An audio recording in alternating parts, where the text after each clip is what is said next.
Hello, welcome to international affair. मैं हूं अमित गुप्ता और मैं आपका स्वागत करता हूं अपने इस यूट्यूब चैनल पे इंटरनेशनल अफेयर पे। रिसेंटली आपने इस आर्टिकल को या तो सुना होगा या तो कहीं देखा ज़रूर होगा कि डोनाल्ड ट्रंप कहते हैं कि वो सही थे चाइना के वो सही थे कि कोरोना वायरस के ओरिजिन को लेकर कि वो चाइना के किसी लैब से लीक हुआ है, जिसकी जानकारी ना चाइना ने ना सिर्फ छुपाया दुनिया से बल्कि लंबे समय तक WHO से भी छुपा के रखा है। आगे बढ़ने से पहले मैं एक सवाल पूछना चाहूँगा आपसे। वो वो सवाल ये है कि वर्ल्ड हेल्थ ऑर्गेनाइजेशन का हेड क्वार्टर कहाँ पे है।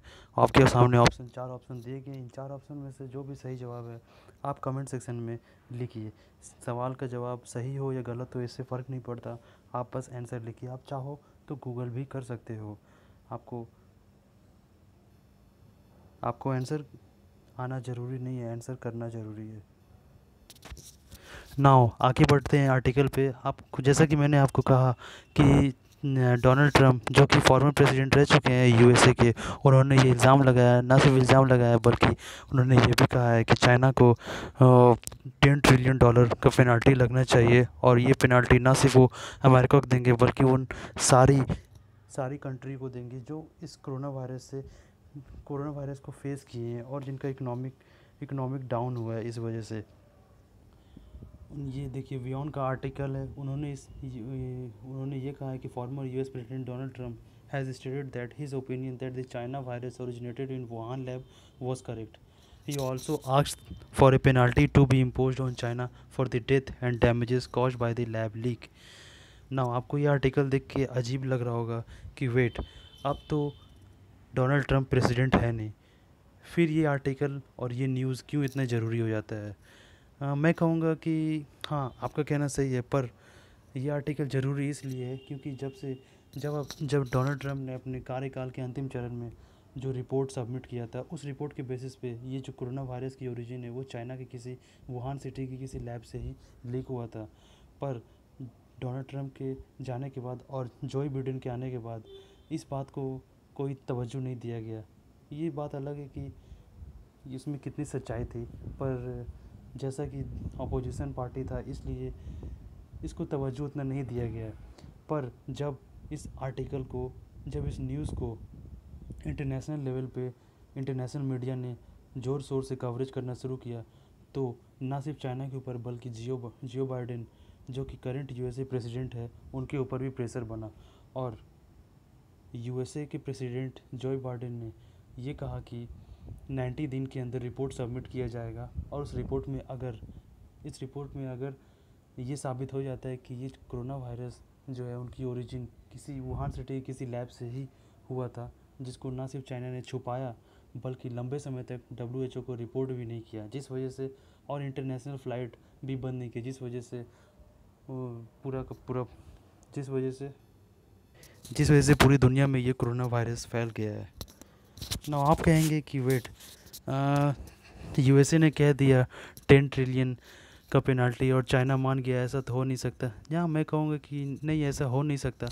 पर ऐसा एक केस हुआ भी था पास्ट में, अगर देखें तो कनाडा में एक एक किसी इंडस्ट्री से गैस लीक हुई थी, जहाँ पे किसी इंडस्ट्री से गैस लीक होने की वजह से बहुत सारी दूषित हवाएं जो यूएसए की कैलिफोर्निया सिटी को भी डैमेज किया, जिसकी वजह से यूएसए ने इंटरनेशनल कोर्ट में केस फाइल किया और कनाडा को एक भारी कीमत चुकानी पड़ी। तो मैं कहूँगा कि ठीक है, अगर ऐसा रिपोर्ट में साबित हो भी जाता है तो जोई बिडेन 10 ट्रिलियन तो नहीं पर 1-2 ट्रिलियन का पेनाल्टी शायद कर दे वो, फिर भी ये एक बहुत बड़ी अमाउंट होगी ना। आप ये भी कहेंगे कि अभी तो डोनाल्ड ट्रंप पावर में भी नहीं है, तो उनका क्या कहना सही रहेगा। तो मैं कहूँगा कि जी हाँ, वो अभी भी उतना ही पावरफुल है जितना कि पहले थे, क्योंकि यूएसए में प्राइमरीली दो ही पार्टी डोमिनेट करती है, एक डेमोक्रेटिक पार्टी और दूसरा Republican party. Democratic party currently जोई बिडेन हेड कर रहे हैं और उनका और यूएसए के प्रेसिडेंट भी है। और अगर मैं बात करूँ रिपब्लिकन पार्टी की, जो कि जिनके लीडर हैं डोनाल्ड ट्रंप, हाल ही में ये पता चला है कि 67% vote in favour of Donald Trump को ही दिया गया for the purpose of the leader of the Democratic leader of the Republican party. So इसकी पूरी पूरी संभावना है कि 2024 के प्रेसिडेंशियल इलेक्शन में भी डोनाल्ड ट्रंप बढ़ चढ़ के साथ साथ निभाएंगे। ये न्यूज़ दुनिया की सभी मीडिया ने कवर की है। रिपब्लिकन वर्ल्ड .com में भी इन्होंने यही कहा है कि Donald Trump gloats he was right about one lab leak demand of $10 trillion penalty from China. So आगे फ्यूचर में जो भी डेवलपमेंट होती है इस न्यूज़ को लेके मैं उसको कवर करूँगा। और ये तो रही इंटरनेशनल अफेयर और न्यूज़ की बात। और इसकी अब बात करते हैं जियो political implication from the India point of view क्या रहेगी।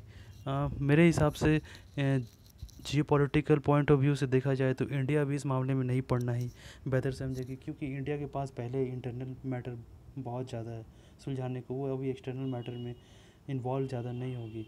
और यूएसए के साथ भी बॉर्डर क्लैशेस अभी भी जारी है जो कि अभी भी रिजॉल्व नहीं हुए, जिस वजह से इंडिया का participation at the international level और इंटरनेशनल मीडिया में ना के बराबर ही रहेगा। इस वीडियो में इतना ही, और आगे जो भी फर्दर डेवलपमेंट होती है मैं आपको इस नए वीडियो के ज़रिए सब कुछ समझा दूंगा। आगे के लिए बने रहिए, और अगर आपको ये कुछ भी इंफॉर्मेटिव कुछ भी अच्छा लगा हो यू न्यूज़ में तो आप लाइक करें, शेयर करें, सब्सक्राइब करें और कमेंट करना ना भूलें।